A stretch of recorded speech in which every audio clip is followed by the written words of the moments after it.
Alrighty, ladies and gentlemen, looks like we've got another video from good old Vars 2. And this time it's going to be about some of the failed characters that are in Wuthering Waves. And boy, oh boy, are there quite a bit at this stage in the game. It could be outdated kits, it could be outdated design, it could be stuff that just makes them a little bit clunky.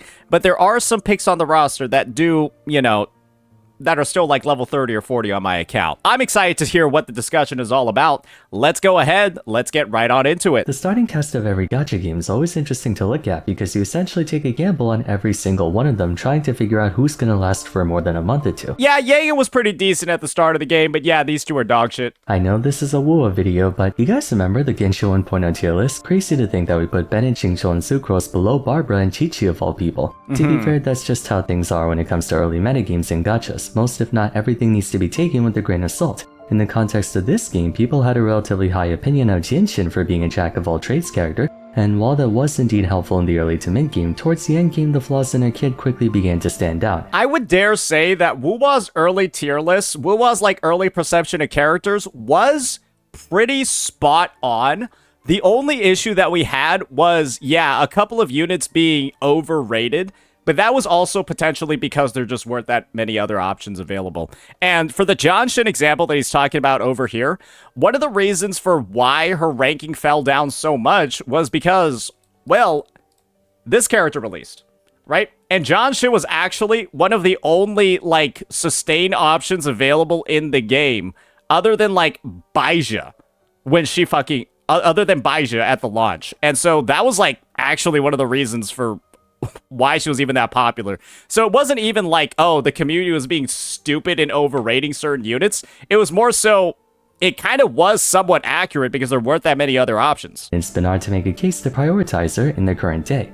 Near as I can tell, the 1.0 roster is split down the middle, with half of the cast doing quite well and adjusting to the direction of the game, and the other half losing the coin flip on whether or not their niche should be tapped into. Yep. Members of the former half would be the likes of Mortefi, Sanhua, Danjin, Baizhi, Encore, and so on, while members of the latter group would consist of Calcharo, Yuanwu, Lumi, Aalto, Taoqi, Lingyang, etc. Hey, put Yohu on there. She is the worst of the worst for sure. For today, I want to talk about that latter group, analyzing the so-called failed units quote-unquote, and figuring out why they were left behind in contrast to the ones who managed to hold their position well. I bet he's spitting. That dislike ratio looks pretty good. I bet he's spitting. I should probably clarify that technically speaking there's no such thing as a failed character, since I'm sure a handful of people do make use of the units I'm about to cover and somehow make them work. I'll test that definition. I think Vars is actually playing a little bit softball on here.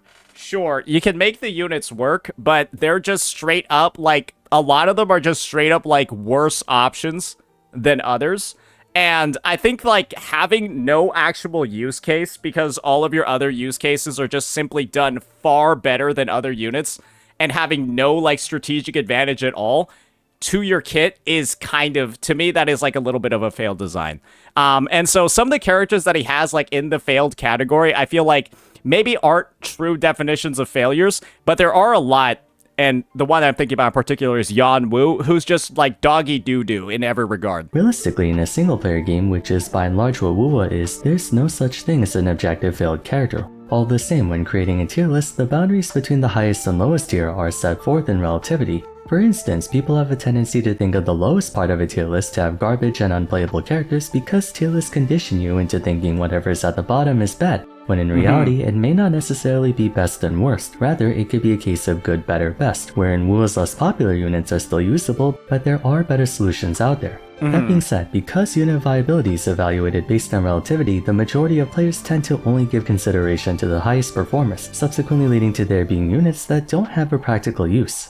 Broadly speaking, I think if a unit has no practical use at all, that to me is kind of the definition of failed. What determines a character's success is twofold: their innate abilities, of course, and then second of all, the infrastructure. Characters who are successful generally have both aspects covered in full. For instance, Shorekeeper is the only must-pull unit in the game because no matter what team composition you decide to throw her in, the breadth of her supportive utility is practically unmatched and above all, unconditional. I generally agree with this take, but I do want to give the sort of like disclaimer that Shorekeeper has been becoming less and less necessary as time has gone on.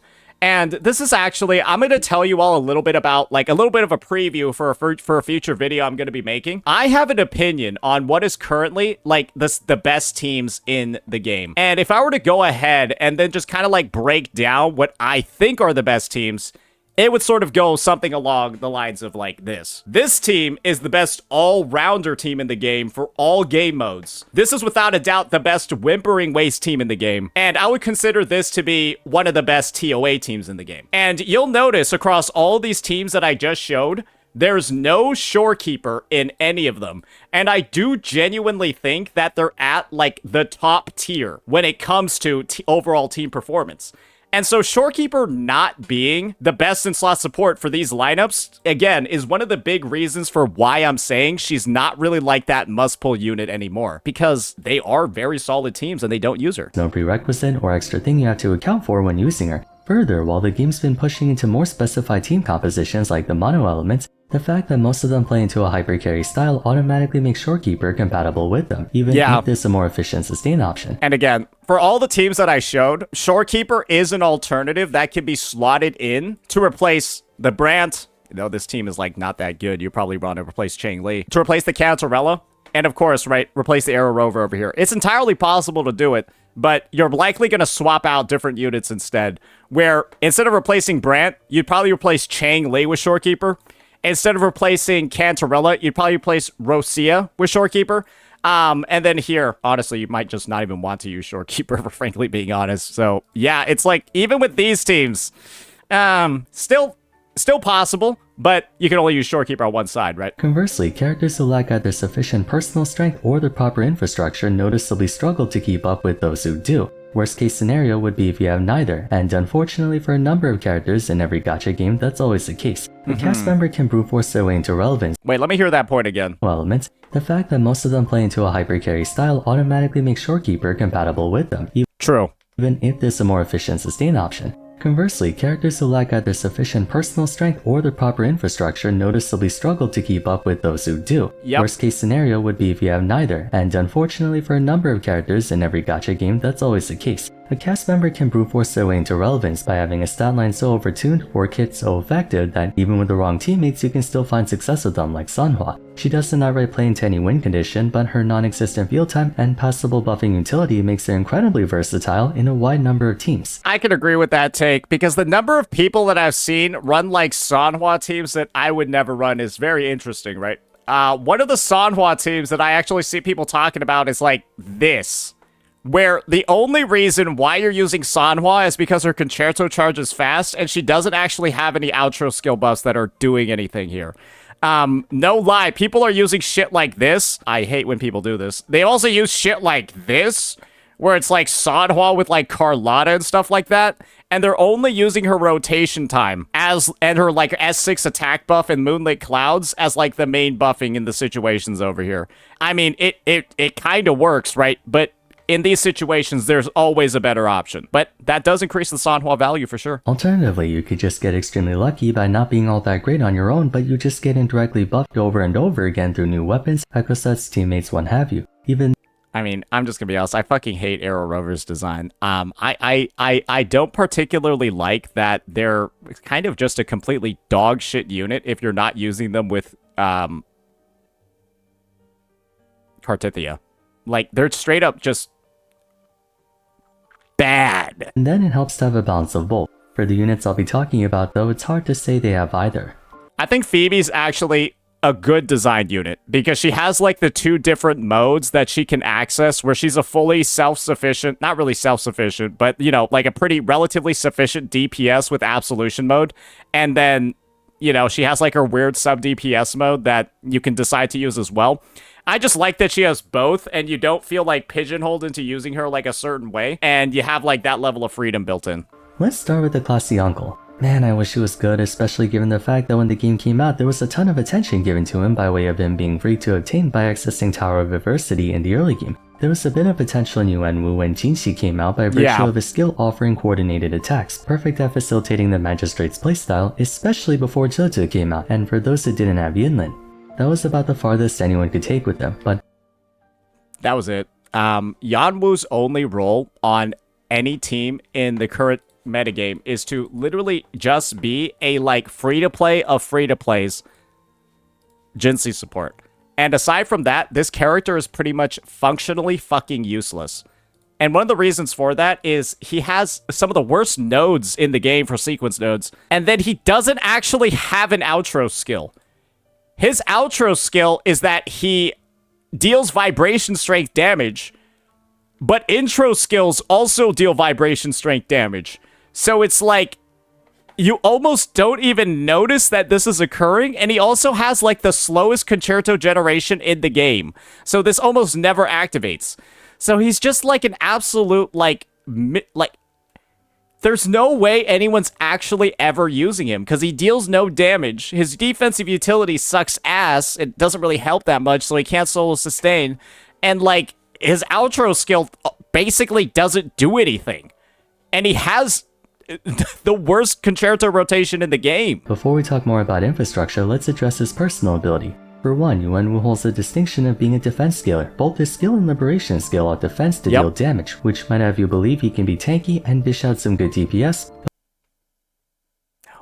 But historically, scaling out tank stats has been both counterproductive and overly stifled. An offensive ability relying on a defensive parameter would need to have substantial scaling to offset what you lose by having to build in that way. Cardathea, for instance, has some of the best scaling and personal buffs in the game to make up for her being an HP scaler. Yuanwu, however, does not. One of the biggest downsides to the character that many would consider to be punishment enough on its own is that Yuanwu is a character built for damage, yet he lacks the numbers to deliver on it. Looking at his skill's coordinated damage, at rank 10 you're staring at just under 8% of his defense.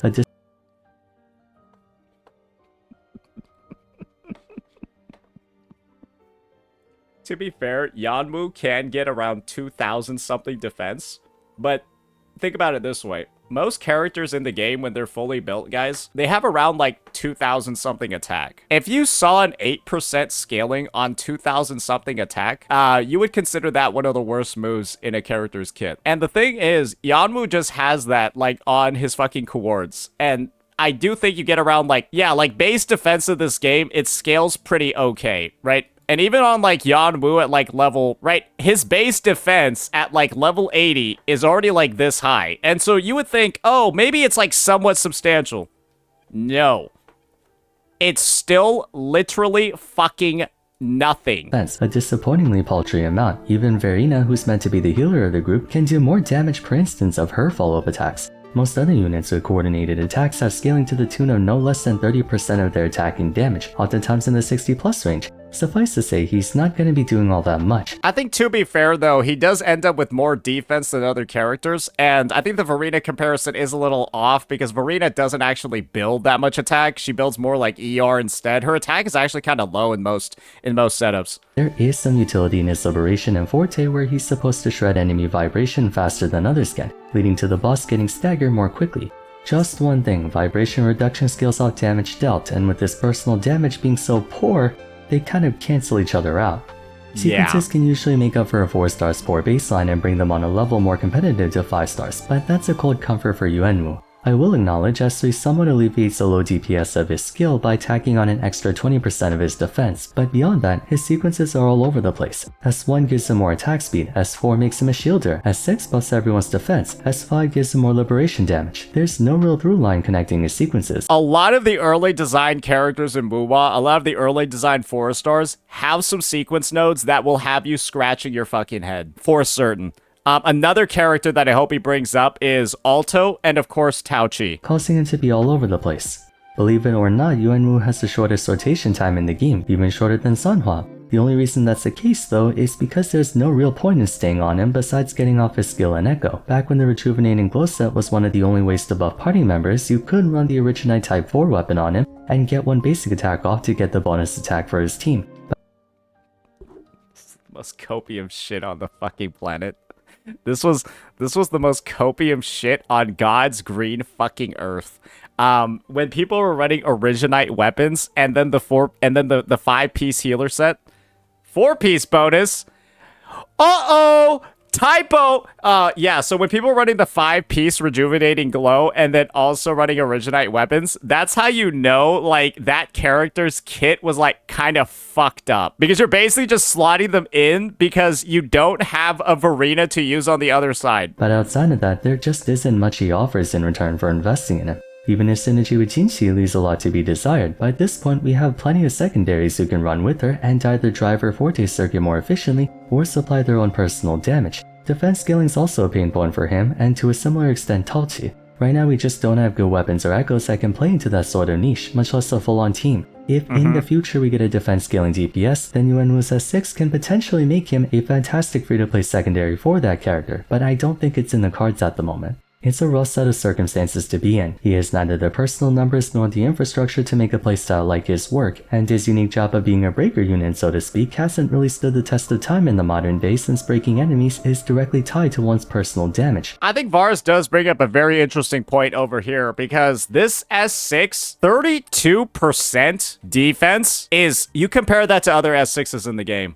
20% attack. If there is, you know, potential defense scaling DPS, like, I don't know. Wait, let me just review these all real fast. Okay, no, that's the only one. All his other nodes are dog shit. Maybe that's not going to cut it. Now that I think about it, yeah, maybe it won't. Of which he does very little. Next, we're going to talk about Aalto. Despite Arrow getting a big overall in 2.3 and 2.4, very little of it was able to benefit Aalto, and the guy's in desperate need of it. I have strong opinions about this character.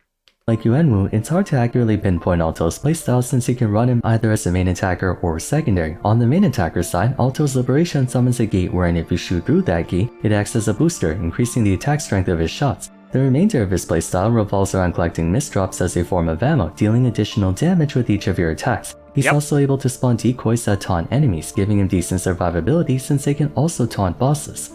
On the buffing side, Aalto's got one thing going for him, an arrow damage buff on his outro skill, and he's the only one who can buff that type of damage. That's actually it. It's a worthwhile buff, mind you, but much of Aalto's kit was built around him being an attacker than a buffer. He was meant to be played in like a dual DPS team, which is pretty clear from the fact that he has good personal damage. He has good personal damage as well as that outro skill buff. You can almost view him as a bit like an arrow Chang Li. The problem is that there's no arrow unit that works with him particularly well.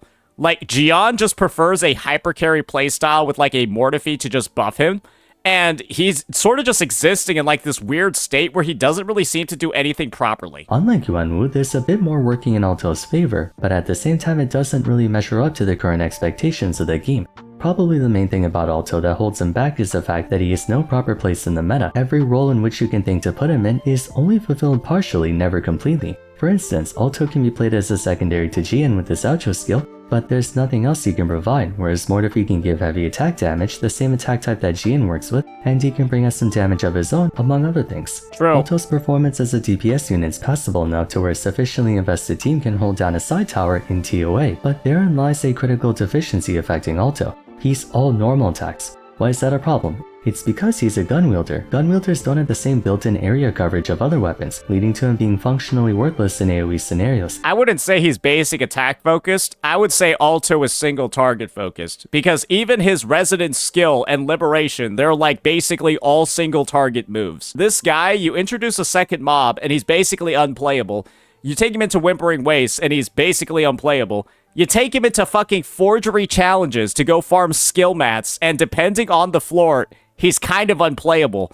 Like, it's just, he's so restricted in the type of content that he can be played in, and he doesn't feel like shit. It makes you wonder what would even be the point of investing in him in the first place if you can take him into, like, half of a game mode without wanting to just use somebody else. Not much. Everything from his skill to liberation powers up his normals, and gun normals prior to Carlotta have 0 AoE. Heavy attacking puts you in aim shot mode, and mid-air you're also attacking only one target. For that matter, mid-air gun attacks are terrible because they suspend you in the air, leaving you totally vulnerable to enemy attacks. Aalto can circumvent this by placing decoys, but overall, it's pretty tempo disruptive. I would say the one game mode where he does feel kind of unique and actually kind of neat is actually holograms, because of holograms' tendency to one-shot in content, right? And the fact that, well, his clone will, like, be on a 6-second cooldown and essentially tank those one-shots for you.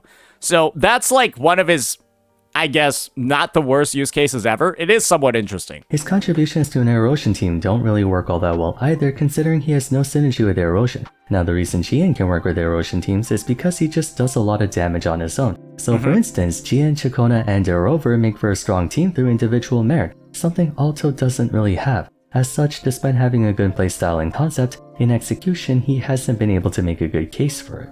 I suppose we can talk about a 5-star. And you want to know one thing that Vars didn't talk about over here?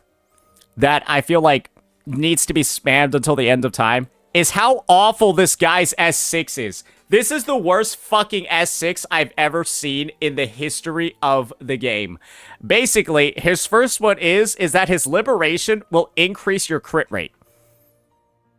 And the second, your crit rate by 8%. Oh, I guess that's okay, right? And the second is that his heavy attacks damage will increase by 50% if he shoots it through his Liberation's Gate. Guys, are you ready for this? Let me show you the scaling on a level 9 Aalto heavy attack.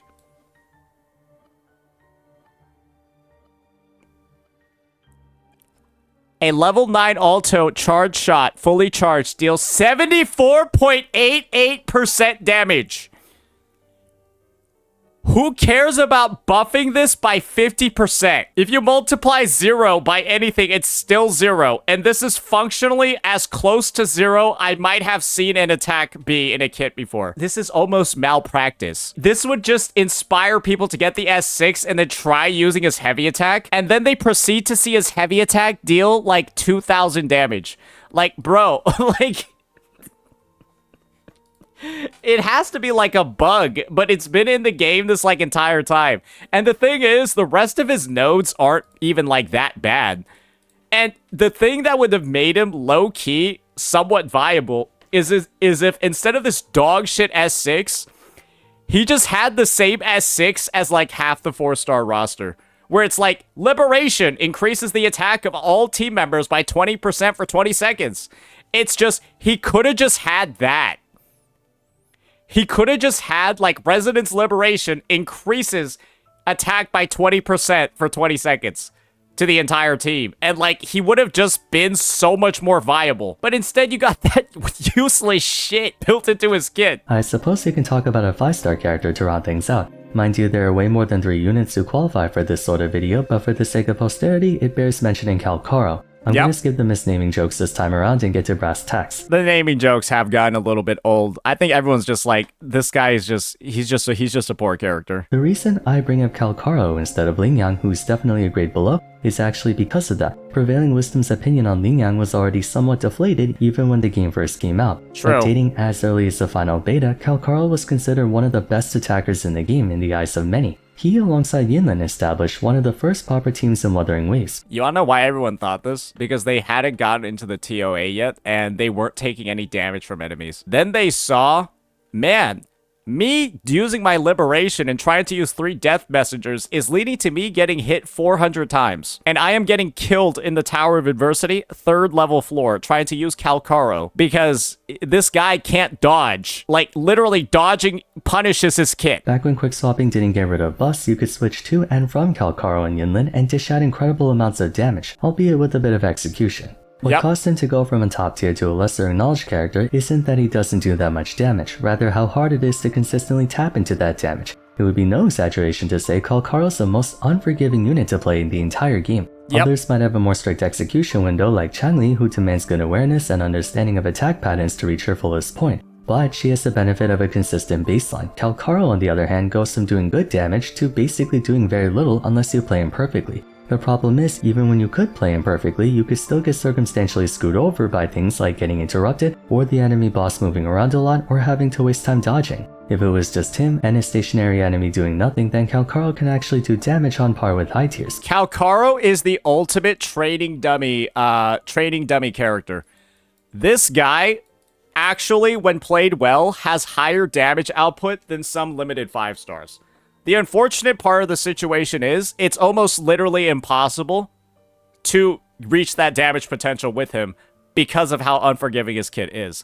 And so when people are able to like actually like get off all the stuff, it is insane. And that's why he has like potential, but it's just so unwieldy and so ridiculous to assume that anyone else is going to replicate it that people just consider him to be bad, which I think is like just a completely fair thing to say. When are you ever going to encounter a situation like that though? He is by far the hardest rotation in the game, yet at the same time he greatly depends on that rotation to keep up with the current meta. So while by no means does he lack inherent ability, he also doesn't reach that far either. Infrastructure for Electro has also been close to non-existent for the better part of version 2, as there simply hasn't been a new Electro attacker or support prior to Augusta, and with Augusta being a main attacker, that's gonna be even more adversity for Calcharo to deal with. A support would be nice though, since right now it's just Yinlin. A strong secondary, don't get me wrong, but I mean like a dedicated secondary. Part of the reason why Calcharo kind of sucks is because Yinlin's also dog ass. So yeah, I wouldn't call her a strong secondary. I would say she's tied for the worst sub DPS in the game alongside Rosia. Yeah, I would consider Rosia and Yinlin to be two of potentially the worst characters in the game. And if we're going to be honest, if we're talking about pull value, it's Yinlin, Rosia, and Zani are like the lowest pull value units in the game. In the same fashion as Chacona, Phoebe, Lupa, and so on. Or that's what I would say if not for a massive elephant in the room, Shangli Yao. Shangli Yao's playstyle attributes and properties are so ridiculously similar to Calcharo that his very presence alone presents a major proverbial wall for the latter. Anything that can directly buff Calcharo will also buff Shangli Yao, and with Shangli Yao having a stronger baseline than him, better ease of use, and a higher ceiling as well, it only further underscores the need to play Calcharo and possibly perfectly just to get him to a competitive level. I think we're kind of in the situation where Zhang Liao, unfortunately, actually might be the worst DPS in the game. The reason why he's the worst is that he is so much utility built into his kit that his damage output kind of suffers, right? With Zhang Liao is, in my opinion, a male version of Carlotta. And to explain that, Zhang Liao basically can guarantee every single bit of damage in his rotation. It's very hard to miss Zhang Liao's attacks because he has incredible tracking. He slows down time. He, has very fast moves, but his rotation takes fucking forever. Like, if you miss input a single time during Zhang Liao's rotation, Yinlin's outro buff will actually expire by the time you do your final hypercube. And so you gotta, like, press all the buttons in sequence, like, perfectly, which is, like, not hard. But his rotation just takes really fucking long. I personally don't think his damage is necessarily awful, but his rotation just takes fucking forever relative to pretty much any other DPS in the game. But all of his hits are guaranteed, and he's relatively safe during it. And so the end result is that, like, he's like a safe option that a lot of people like because he's so safe, and you can't really, like, fuck up his kit if you practiced enough. But his damage output suffers as a result of all that CC and all of that gap closing. Which is, like, it's a trade-off that I can understand, but as you get better at the game, you get better at dodging, you get better at understanding which hits you can tank and which ones, like, you can sort of just, like, muscle through, he falls off. Because the better you get at Wuthering Waves, the worse Zhang Liao becomes as a hypergary character. It's a little bit unfortunate, but it kind of like, he's a very beginner-oriented unit. Both units are main attackers, both are Electro scale of liberation damage, both have an ultimate that gives them an empowered state and altus their attacks, and both have a forte circuit that charges into a big explosion during that ultimate state. To give you a point of reference on how overwhelmingly stacked the odds are against Calcharo, his liberation time holds out for 11 seconds with a cooldown of 20. You have 11 seconds to execute your full rotation. On the other hand, Shang Liao's liberation time is 24 seconds with a convenient cooldown of 25. He can sit around doing his taxes, doing his laundry, making dinner, binge watching a Netflix show, and still have enough time to finish up his rotation. To be fair though, I think this is a bit of a moot point in hypercarry and only applies to dual DPS, because if you're taking a full 24 seconds to do your Zhang Liao rotation, brother, you've been spending 10 seconds without an outro skill in hypercarry, and that basically is just you saying, I'm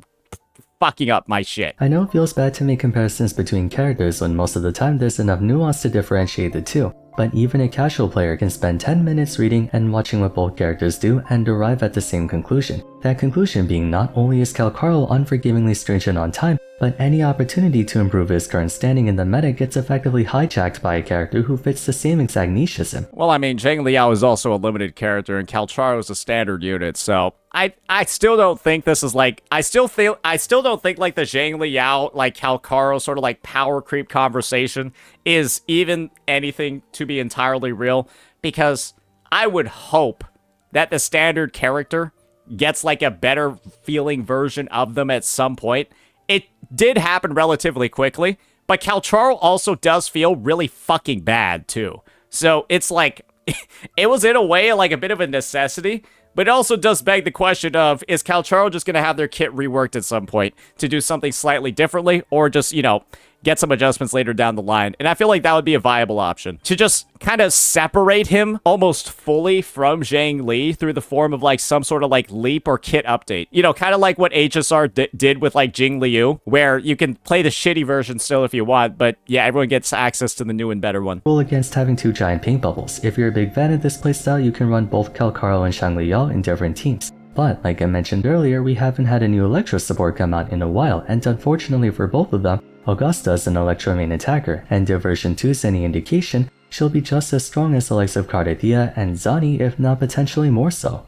Altogether, I would say it's a combination of failing to make a big enough splash at the beginning and then taking too long to make up for it that led to these units having quote-unquote failed in the eyes of many. It bears repeating, from an objective point of view, I'm sure you can still use Aalto, Yuanwu, and Calcharo, and they're able to contribute to your endgame completion, but in relativity, it's a hard sell to convince a player to choose them over literally anyone else. I would say the only person that's genuinely worth playing over here is, ironically enough, probably Calcharo, because he has without a doubt the most viability out of all three of these characters, because Calcharo can at least be played in quick swap. He can at least be played in dual DPS and not actually be very bad at all, actually be quite decent in those comps. But yeah, he's a solid like A tier in quick swap if you play him well, but then these other units are just dog shit no matter what you do with them. They're just bad no matter what you do with them. So I know I shit on him all the time, but he's my pick. Could there be potential for them to be strong in the future? Absolutely. Chisha used to be in the same situation, and now she's a lot better. But Kuro would have to almost explicitly target just those units if they want that to happen. But who knows, I've seen them do a lot of things over the past year. Anyway, what do you guys think about the units I talked about today? Do you agree or disagree with them being considered failed characters? Let me know in the comments down below. That's it for today though, so if you enjoyed the video, I'd appreciate it if you left a like and subscribed. Don't forget to follow me on Twitter. Awesome bit by Vars, and I would dare say, Vars, maybe the next video that comes out is something related to the dog shit 4-stars. The dog shit new 4-stars that have been released, because I thought this video was going to be a lot more focused on how ass Yohu was and how bad Lumi is, and kind of just like, because I think that one of the worst things you can do to a game is add bad 4-stars. Bad 4-stars are worse than no 4-stars, and at least these guys were in here since release, because God almighty, if they released a character like Yuanwu or Aalto as one of like the new 4-stars, I think there would have been an actual fucking riot. But then again, Yohu's almost as useless, so there is quite a few artifacts in Wuwa. But I guess the thing is that there are so many other options anyways that you never really have to like expose yourself to like the garbage that's in this game. Like, you don't really feel like you're particularly missing out because you didn't build your Aalto or anything like that, because they don't have the synergies. This isn't like a situation like Arrow Rover where their kit feels like shit, their gameplay feels like shit, a lot about them feel like shit, but they feel like mandatory in some of the meta teams. And so you get this character that feels bad and you feel compelled to play them. If a character's gonna feel like shit and have issues, at the very least, I'm glad that they're not like a best in slot on other teams, right? They're keeping their garbage to themselves. In that sense. And that's kind of what it's like for, you know, a lot of these lower rated units. They don't end up like bleeding into your overall, into the gameplay that, you know, you're actually enjoying in the game. Bit of a give and take over here, but I think it was a good address too, without a doubt. Some of the most underplayed units on the roster, and that's, well, being done for a good reason. So yeah, great bit by Bars. Let me know what you all thought. Peace.